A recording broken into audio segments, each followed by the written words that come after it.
Observem bem. Aí o apóstolo Paulo diz que vai para lá.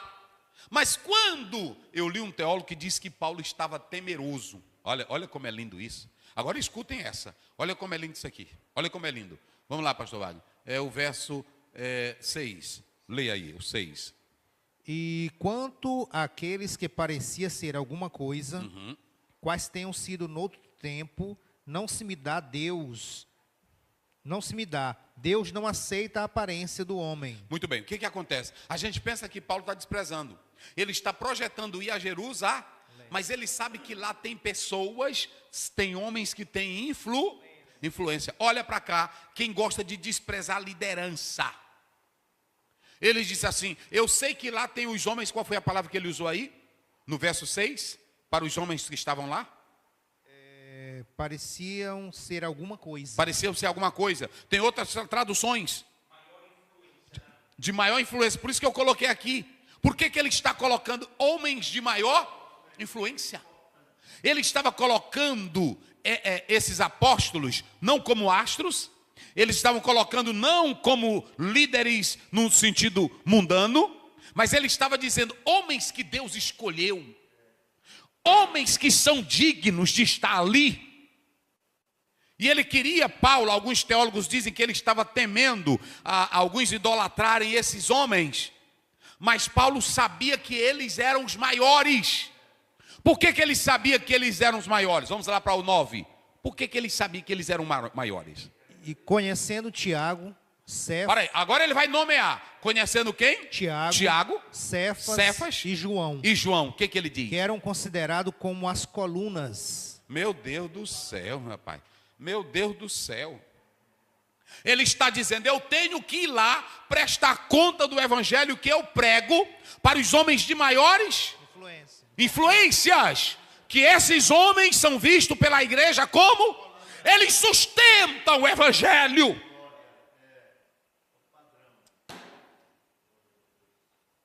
Tem homens, passa para cá, Caio. Tem homens de Deus do Brasil que sustentam o evangelho. A mensagem que ele prega corresponde com a vida, caráter, sinceridade, verdade, temor a Deus. Mas tem homens safados que envergonham o evangelho. 7 casamento, adultério, prostituição, mentira, envolvimento com politicagem, filhos fora do casamento. E ainda quer dar uma de santo. Eu conheço vários no Brasil. Falei. E é um perigo que se vê muito na internet, as pessoas querem manchar a vida desse tipo de homem. É um perigo, é um pecado contra Deus. Esse povo tem que temer a Deus e ver o caminho que eles estão tomando. Porque o que o professor César está dizendo, nós não negamos que não tenham os homens lobos. Nós falamos na aula passada, não falamos os mentirosos, traiçoeiros, enganadores. Mas tem homens na Assembleia de Deus sincero. Vocês podem observar que é muito fácil alguém na internet criticar um pastor quando ele peca. Teve aquele pastor que cometeu pedofilia, está errado, tem que ser preso. É assim ou não é? Mas dentre 100 e tantos mil pastores, 2, 4, 5 erra e todo mundo é criticado. Por que também você não elogia quem tem caráter? Por que também você não sonda? Aí tem deles que dizem assim, é seu dever ter caráter. Mas tu só fala do mal para queimar o quê? O evangelho. Não bota todo mundo no pacote não, meu filho. Ainda tem homens de Deus na terra. Agora Paulo está dizendo, esses homens têm influência. Essa influência aí que ele está dizendo, eles correspondiam com o caráter de Cristo. Essa influência é que eles tinham vida de santidade. E Paulo diz, eu quero ir lá. Eu quero ir lá. Eu quero mostrar para esses homens que o evangelho que eu estou pregando é conforme eles também pregam. Por isso que eu disse aqui, tem um bocado de meninozinho, tu está filmando, Caio? Um bocado de meninozinho saliente, que recebeu um diploma de teologia comprado, o anel no dedo, tamanho da cabeça dele, disse aqui, trouxe um para mim, cadê aquele anel, velho? O senhor não quer não, pastor?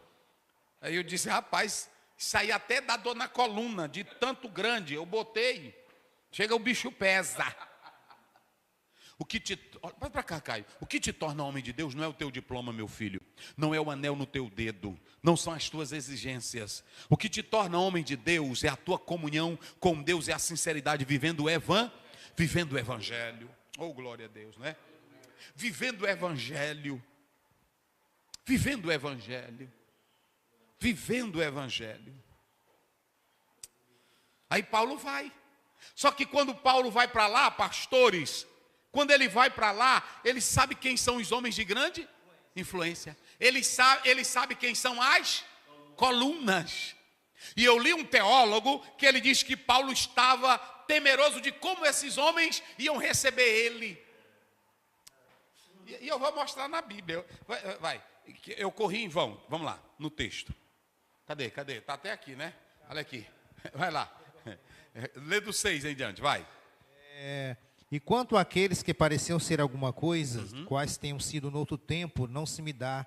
Deus não aceita a aparência do homem. Isso. Esses digo que pareciam ser alguma coisa, comunicaram. Sim. Antes, pelo contrário, quando viram que o evangelho da incircuncisão me estava confiado, como a Pedro o da circuncisão, porque aquele que operou eficazmente em Pedro para o apostolado da circuncisão... Não, é o 2, pastor. É só o 2 que eu quero. Nós estamos lendo aí, depois nós volta para aí. É o 2. Subi por uma revelação e lhes expus o evangelho que prego entre os gentios e particularmente aos que estavam em estima, para que de maneira alguma não corresse ou não tivesse corrido em vão. Pastor Adalberto, o apóstolo São Paulo aqui, pastor Douglas, ele estava dizendo, eu vou lá, depois de 14 anos. Eu vim pregando o evangelho há muito tempo.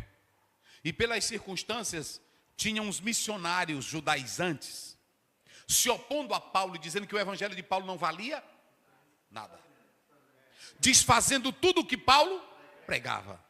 Ô irmão, ei meu pastor, se tu for deixar de pregar evangelho, porque tem uns opositores, porque tem uns críticos, pois esse Paulo, ele tinha os judaizantes, aonde ele pregava, desfazendo dele contra ele.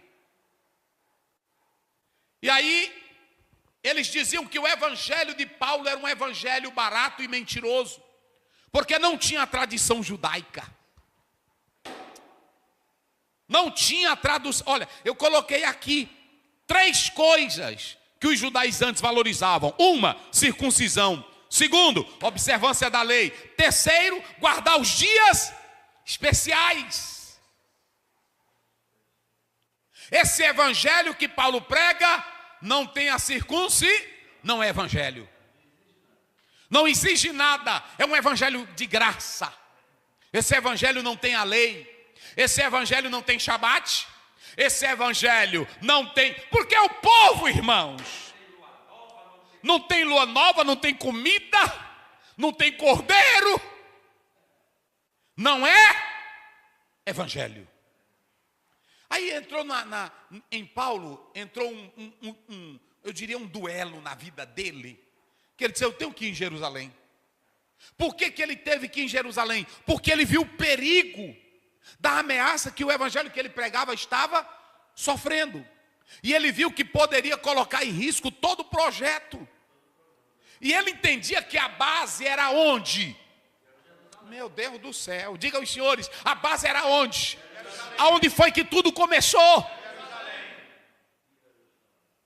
É lá em Jerusalém. E todo mundo, o evangelho se espalhando, judeus se espalhando, mas todos só diziam, se vier de Jerusalém, é que é o negócio.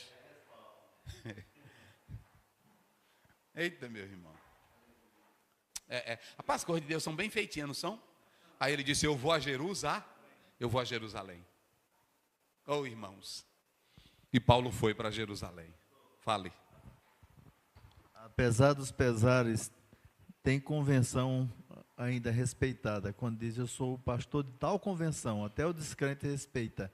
Mas tem outra assim, rapaz, a origem fica duvidosa, é complicado. Eu sou pastor convencional. Nós temos o nosso pastor presidente, pastor Raposo, homem sério. Nós temos aqui Teresina, pastor Bezalel, crente, não é isso? Nós temos os nossos presidentes. O nosso presidente, pastor José Wellington Júnior, é um homem sério. Tem coisas que as pessoas falam, tem questões administrativas, e nós sabemos que tem convenções sérias. Mas um homem que é chamado para ser um convencional, um pastor, de verdade, ele é transparente nas suas contas, ele é transparente no seu pastorado, ele não envolve o ministério dele com politicagem. Pode se zangar comigo quem quiser, mas pastor presidente, que quer ser presidente de convenção, presidente de igreja e quer ser político, não dá certo, meu pastor. Entregue a sua convenção e vá ser político. Eu não sou contra, vá ser político. Tem irmão que diz, mas não tem nada, eu tenho que mostrar. Não, tem sim. Tem sim. Nem para tu prega, porque para pregar tem que ter uma vida consagrada, dedicada. Eu sou a favor, se um obreiro quer ser político, é um direito dele, é um direito dele. Mas prestem bem atenção, até um cidadão comum, eu vou dar um exemplo aqui claro. Se o pastor Wagner, ele é um cidadão comum na cidade de São Luís, e ele tem 30 empresas, e ele tem um acúmulo aí de milhões, mas na hora que ele entra na política, o povo vai dizer que a empresa dele é de onde? Ele é rico, eles não olham para trás, não é assim? Aí diz assim, não, mas tem muito político que nós temos que dominar. E na igreja não tem um crente sincero, bom que você possa indicar para ser político? Não tem um irmão dedicado que possa ser um bom político? Inclusive as nossas igrejas, elas são cheias de irmãos que estudam bem a política. Mas o problema é que eu, na fome miserável, doido para ter dinheiro, eu quero ser o presidente da convenção, eu quero ser o presidente da Câmara, eu quero ser o presidente, e olha lá, só não é do Brasil porque não botaram.